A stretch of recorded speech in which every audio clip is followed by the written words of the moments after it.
Compulsory BRS పార్టీయే వస్తుందండి. ఎందుకంటే 22 నెలలుగా కాంగ్రెస్ ప్రభుత్వం ఏదైతే హామీలు ఇచ్చిందో 6 గ్యారెంటీలు 420 హామీలు వాళ్ళు ఇచ్చినవి ఏ ఒక్కటి కూడా ఇంప్లిమెంటేషన్ అవుతలేదు. గడిచిన 10 సంవత్సరాలు చూసుకున్నాం అనుకోని బీఆర్ఎస్ పార్టీలో అద్భుతమైన అభివృద్ధి జరిగింది.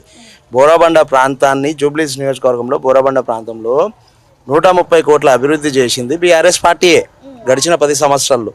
దాన్ని బట్టి మనం అర్థం చేసుకోవాలి. సంక్షేమానికి సంబంధించి ఒక పేదవాడికి నిరుపేదకు ఏవి చూసుకున్నా కూడా కార్యక్రమాలు చూసుకున్నా బీఆర్ఎస్ చేసినట్టుగా కాంగ్రెస్ చేయలేదు. ఎందుకంటే గతంలో వాళ్ళు సుమారుగా 7 దశాబ్దాలు వాళ్ళే పరిపాలించారు. అయినా కూడా ఎక్కడున్నాయో అక్కడనే ఉన్నాయి సమస్యలు. బోరబండ కానీ మీరు ఎక్కడ చూసుకున్నా జూబ్లీస్ నియోజకవర్గం పరిధిలో మొత్తంలో చూసుకున్నా కూడా అభివృద్ధి ఇప్పుడు ఎలక్షన్స్ ఉన్నాయని 3 మంత్రులు 18 మంది కార్పొరేషన్ చైర్మన్లను వేసుకొని వాళ్ళు వస్తున్నారు. మరి ఇన్ని రోజులు ఎందుకు చేయలేరు వాళ్ళు? గడిచిన 22 నెలలుగా పరిపాలన అనేది జూబ్లీస్ మీద ఎందుకు దృష్టి సారించలేరు? ఇక్కడ ఎలక్షన్స్ ఉన్నాయి కాబట్టి వాళ్ళందరూ ఇక్కడ ఫోకస్ చేసి ఆ శిలాఫలకాలు ఓపెన్ చేయడం, అవి కూడా ఏంది 22 సంవత్సరాలు ఎప్పుడైతే ఎమ్మెల్యే గారు బతికి ఉన్నప్పుడు ఆ ఎమ్మెల్యే గారు బతుకున్న ఇనాగ్రేషన్లే మళ్ళీ రిబన్ కటింగ్ చేస్తున్నారు వాళ్ళు.